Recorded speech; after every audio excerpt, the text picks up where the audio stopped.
arrebatamiento de la Iglesia. Estamos, queridos, en el 9º tema y habiendo tenido esta ilustración, ¿no?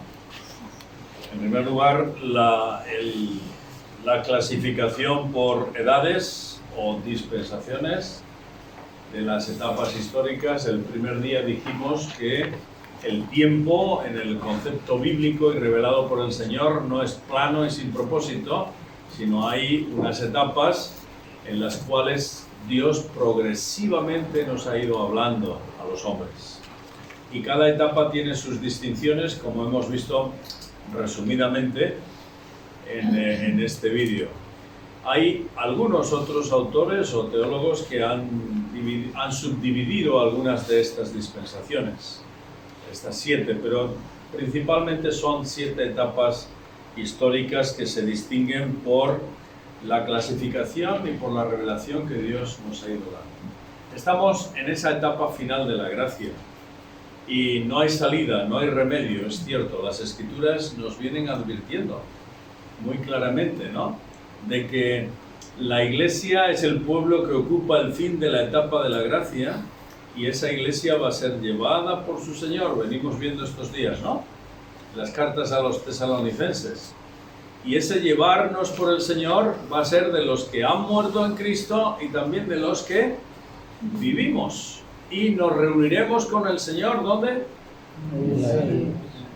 Para estar para siempre con el Señor. Y las Escrituras hablan de un inicio de una etapa muy compleja para los que no estáis familiarizados o tan familiarizados con la Escritura.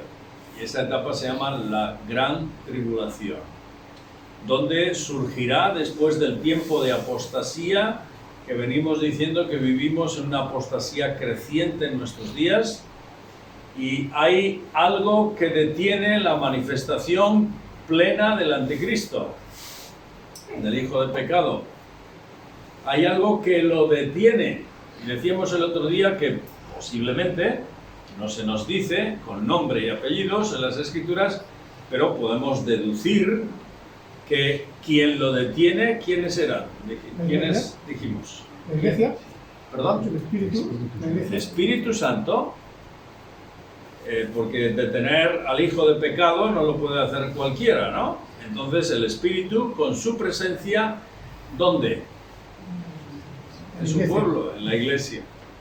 Y hasta que Él se ha quitado, llevado, y entendemos que cuando la Iglesia es llevada por el Señor, pues entonces, evidentemente, el hijo de pecado tiene vía libre para actuar. Y esto será terrible.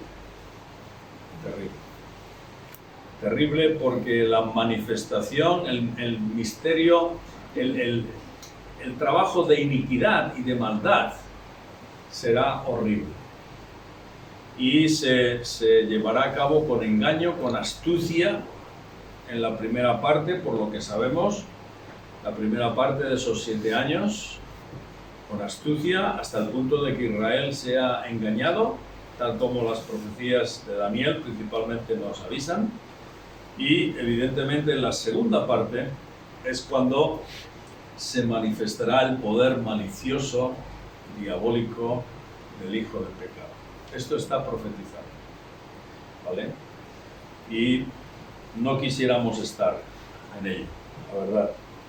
El Señor advierte a su pueblo, nos advierte vez tras vez sobre este asunto, ¿no?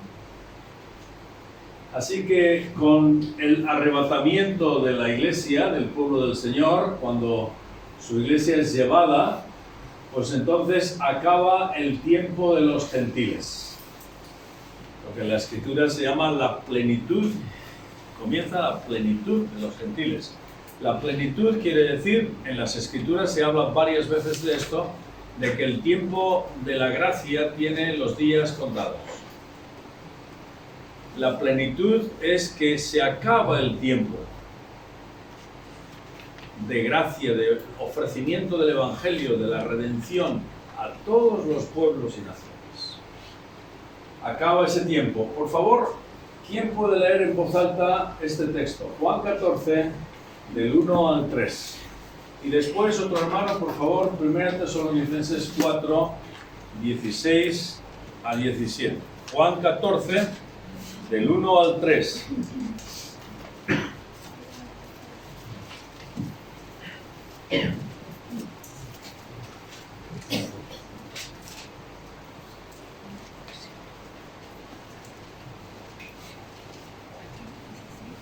No se turbe vuestro corazón. Creéis en Dios, creed también en mí. En la casa de mi Padre muchas moradas hay. Si así no fuera, yo os lo hubiera dicho. Voy pues a preparar lugar para vosotros.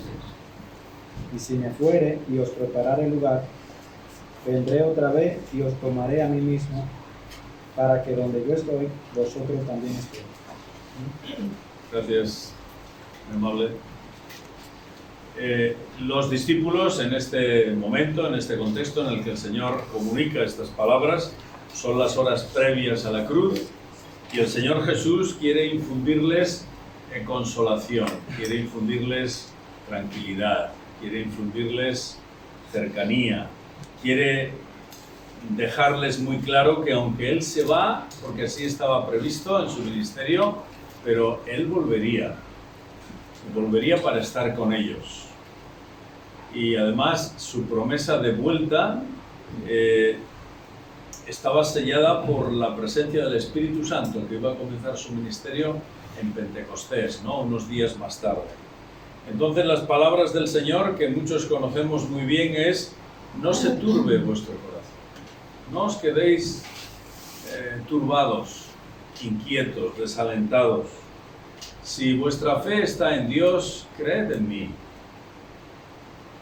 Y además, en la casa de mi Padre muchas moradas hay, muchos lugares hay. Como diciendo, en la casa de mi Padre hay sitio para vosotros.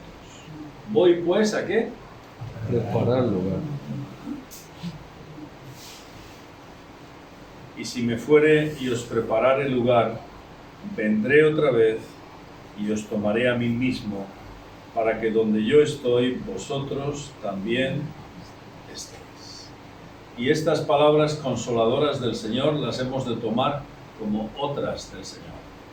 Ciertas, certeras, de confianza, sabiendo que somos del Señor para siempre. Él nos ha rescatado para sí mismo.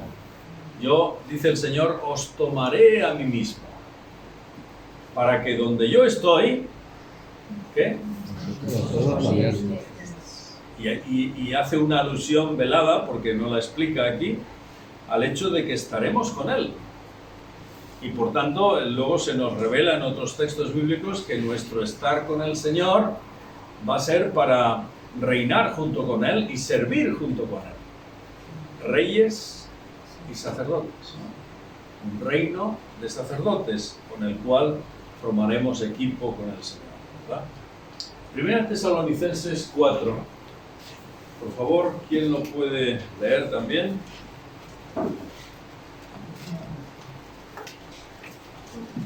Porque el Señor mismo, con voz de mando, con voz de arcángel y con trompeta de Dios, descenderá del cielo, y los muertos en Cristo resucitarán primero. Luego nosotros, los que vivimos, los que hayamos quedado, seremos arrebatados juntamente con ellos en las nubes para recibir al Señor en el aire, y así estaremos siempre con el Señor. Gracias. Fijaos verso 16. Porque el Señor mismo, con voz de mando, con voz de arcángel y con trompeta de Dios, descenderá del cielo. Esto nos habla de la autoridad del Señor Jesús. En el momento en que el Padre dé el permiso necesario, porque ese tiempo acaba, el Señor descenderá. Y el Señor va a descender con toda autoridad. Toda autoridad me ha sido entregada. Y el Señor Jesús ganó esa autoridad por su obra. Y nosotros, por tanto, esperamos al Señor. Los muertos resucitarán primero y luego nosotros, los que vivimos, seremos arrebatados juntamente con ellos en las nubes para recibir al Señor en el aire, y así estaremos siempre con el Señor. El otro día decíamos que para algunas personas que leen estas cosas por primera vez, alguno me ha dicho, esto parece una película de ciencia ficción, ¿no? Es decir, son sucesos que no son naturales, no son normales y rompen las leyes de la termodinámica, de la física, de la biología, de la química, rompen muchas leyes. Las de la gravedad, por ejemplo, ¿no? Pero sabemos que el Señor subió también, ascendió una vez que estuvo resucitado, subió a los cielos. Es decir, para el Señor no es problema romper con leyes naturales y vigentes en el día de hoy que Él mismo ha creado. Él las puede alterar en cualquier momento. Así que este elemento, aunque nos parezca especial, raro, pero ocurrirá porque está escrito. Venimos diciendo estos días, queridos, que aquello que fue profetizado en cuanto a Cristo se cumplió. De la misma forma, lo que falta va a ser cumplido con la misma exactitud, ¿no? Así que acaba ese tiempo de los gentiles, de los pueblos, de las naciones, del ofrecimiento de la gracia con el arrebatamiento de la iglesia. ¿Quiénes son los arrebatados por el Señor?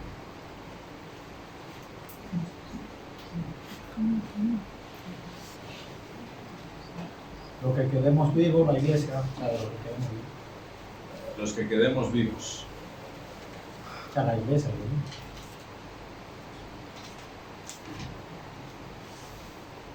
¿Serán las congregaciones enteras que subirán hacia arriba? ¿Sí o no? Tristemente. ¿Eh? Tristemente. Tristemente no. ¿Por qué, Jordi? Porque en las congregaciones hay gente que no ha nacido de nuevo, realmente. Las congregaciones, hay personas que puede ser que no hayan nacido de nuevo. Debieran haberlo hecho. Esto es una congregación. Si el Señor nos quiere llevar ahora, ¿piensas que te llevaría? ¿Piensas que te llevaría? Sí. ¿Por qué? Porque he nacido de nuevo. Amén. Has nacido de nuevo. ¿Cuándo has nacido de nuevo? Cuando comprendí el Evangelio y cuando acepté al Señor Jesucristo. ¿Piensas que te llevaría el Señor? Sí. Aquí estáis algunos más jovencitos, más jóvenes. ¿Consideras que irías con el Señor si Él viene a por nosotros? ¿O te quedarías?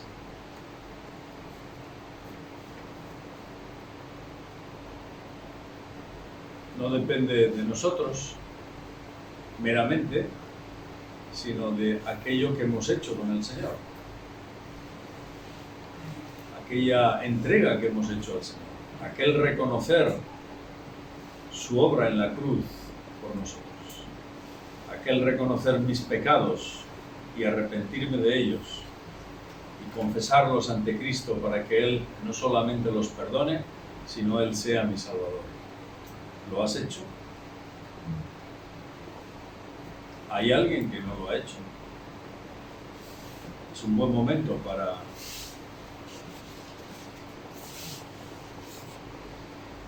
que lo hagas. Porque no lo sabemos. Pero si el Señor viene y nos lleva, ojalá que subiéramos todos a su casa. Si no estás en el Señor, si no has abierto tu corazón al Señor, no si sabes acerca del Señor, no si conoces la cartilla de memoria, las Escrituras, la Biblia, sino si te has entregado al Señor y has nacido de nuevo, como dice nuestro hermano. ¿Cómo te llamas? Daniel. Daniel. Gracias, Daniel. Gracias al Señor. ¿Quiénes son los arrebatados? Aquellos que son de Cristo. El Señor no se va a llevar a ningún extraño, ¿no? Evidentemente. Así que el orden de los eventos que hemos visto estos días lo tenemos gráficamente en este diagrama que está aquí claro. Y aquí, después de la cruz, es el momento en el que la Iglesia es llevada por el Señor y a la vez pues comienzan otros eventos que estamos comentando en estos días, ¿no?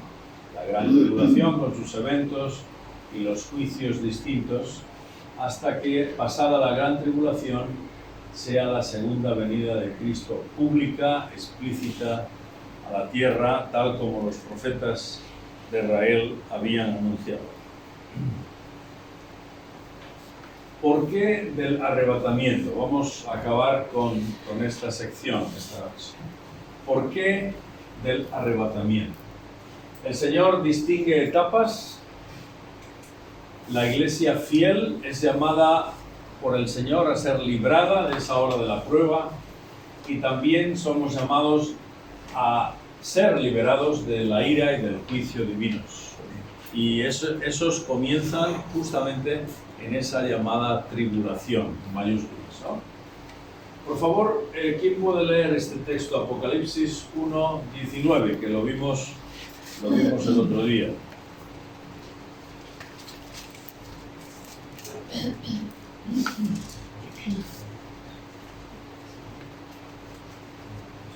Escribe las cosas que has visto, y las que son, y las que han de ser después de estas. El Señor le indica a Juan ahí en Patmos, una vez que se identifica sobre quién es él, y le da como 3 etapas, ¿no?, que vimos el otro día. Una es, Juan, las cosas que has visto, lo que él estaba viendo en ese momento, viendo al Señor con su apariencia y su figura, y digamos la autoridad que él tenía en sí mismo. En segundo lugar, las cosas que son, es decir, las cosas que están ocurriendo, las que están ahora, y es una referencia a los mensajes que el Señor da a la iglesia que vive en la tierra, capítulos 2 y 3, esos 7 mensajes a las 7 iglesias, y también las cosas que han de ser después de estas. Y es una referencia al hecho de que la iglesia no estará en esos momentos en que comienzan los juicios, capítulo 4 en adelante. Y esto nos da un esquema de los últimos días y una advertencia para que cronológicamente entendamos que el Señor está resucitado, vivo y es poderoso, gobierna a su iglesia, habla a su iglesia a través de sus mensajeros, y llegará un momento en que su iglesia no esté, y entonces Juan en la visión es llevado y trasladado al cielo para que desde ahí observe los juicios que vendrán sobre la tierra. Capítulo 4, Apocalipsis en adelante. Así que hay estas 3 etapas, ¿no? Por deducción, al no figurar la iglesia en la etapa de los juicios, pues evidentemente es que no está, ¿no? Y ahí estamos. Entonces, el Señor mismo distingue etapas. Una segunda razón es que la iglesia fiel es librada de la hora de la prueba que ha de venir sobre el mundo entero. Por favor, ¿quién puede leer este texto? Apocalipsis 3, 10 y 11 en el mensaje a Filadelfia. Por cuanto has guardado la palabra de mi paciencia, yo también te guardaré de la hora de la prueba que ha de venir sobre el mundo entero, para probar a los que moran sobre la tierra. He aquí, yo vengo pronto. Retén lo que tienes para que ninguno tome tu corona. Una iglesia fiel, como era Filadelfia, y eso significa Filadelfia, ¿no? Amor fiel, era una iglesia digna del Señor, pues el Señor la piropea la piropea. Y le hace un elogio muy bonito. Por cuanto has guardado la palabra de mi paciencia, dice el Señor. Has sido fiel permanentemente en estos años. Yo también te guardaré de la hora de la prueba. Y es una prueba especial, se refiere el Señor. Una prueba que ha de venir sobre el mundo entero. Y como estos mensajes del Señor a cada una de estas iglesias son una representación también de lo que es la iglesia a lo largo del tiempo, y otras iglesias mencionadas aquí, de entre estas 7, no estaban siendo fieles, bastantes cosas, el Señor a esta que sí lo era, le dice que el Señor la guardará de esa prueba. Y es una referencia a que la iglesia o los creyentes que viven de cualquier manera, los creyentes que incluso congregaciones en las que hay apostasía, como veíamos el otro día y demás, pues evidentemente el Señor no da esta promesa, pero sí lo dice a aquellos que han guardado su palabra. Y tenemos una exhortación fuerte aquí de parte del mismo Señor a permanecer firmes en la palabra a lo largo del tiempo. Yo te guardaré de la hora de la prueba que ha de venir sobre el mundo entero para probar a los que moran sobre él. Una segunda razón es que la iglesia fiel será librada de esta hora de la prueba, en referencia a esa tribulación anunciada y profetizada. Y en tercer lugar, la iglesia es llamada a la liberación del juicio y de la ira de Dios. Leímos este texto también hace 2 días, 1 Tesalonicenses, por favor, ¿quién lo puede leer? 5:9. 1 Tesalonicenses 5:9. Porque no nos ha puesto Dios para ira, sino para alcanzar salvación por medio de nuestro Señor Jesucristo.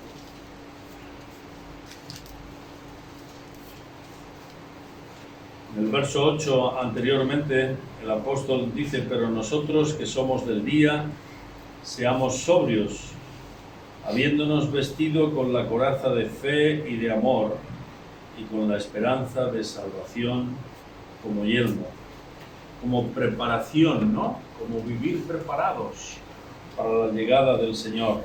Vivir de esta forma equilibrada, santa y confiados en Él. ¿Por qué? Porque Él no nos ha puesto para ira, no nos ha puesto para sufrir la ira que vendrá sobre el mundo entero, sino más bien para alcanzar salvación. Somos objeto de estas promesas del Señor, por tanto no pasaremos, entendemos que no pasaremos por esa etapa tribulacional tan fuerte y tan potente, aunque sí estamos viviendo la etapa de apostasía que estamos sufriendo todos, ¿verdad?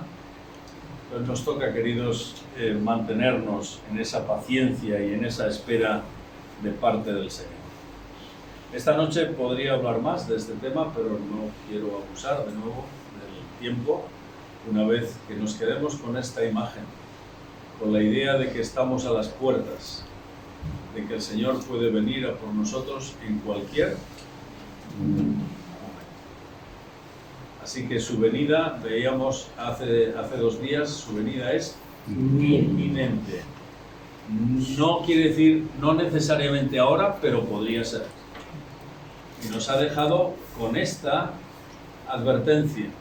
Y decíamos, ¿por qué no nos ha dicho la hora ni el momento el Señor? ¿Por qué? ¿Por qué? ¿Quién se acuerda? ¿Por qué? ¿Por qué? Para no especular. No especular. No especular. ¿Y para qué más? No relajarnos. No relajarnos. ¿Y para qué más? Decíamos algo muy importante. Más autenticidad.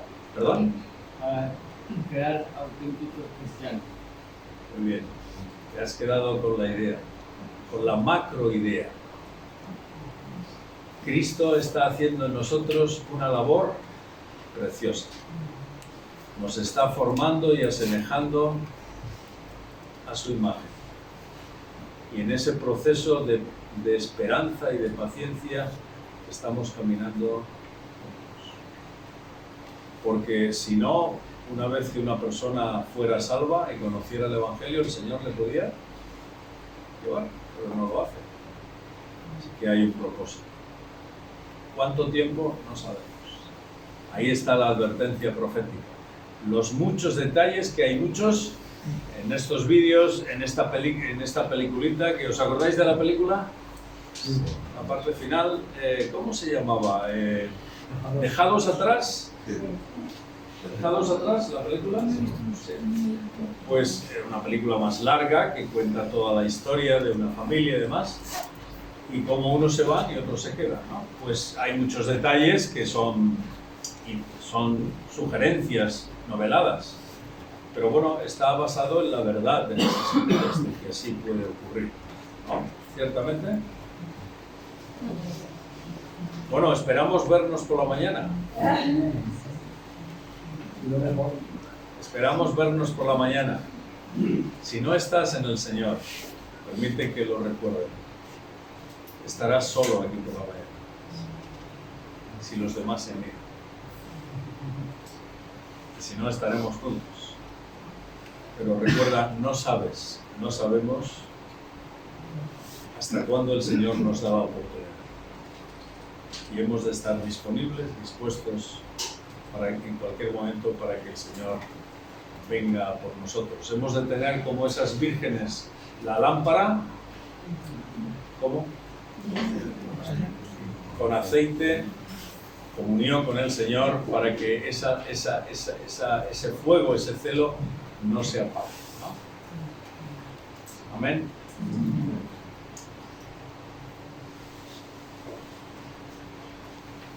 Gracias, hermanos, que tengáis buena noche, que descansemos.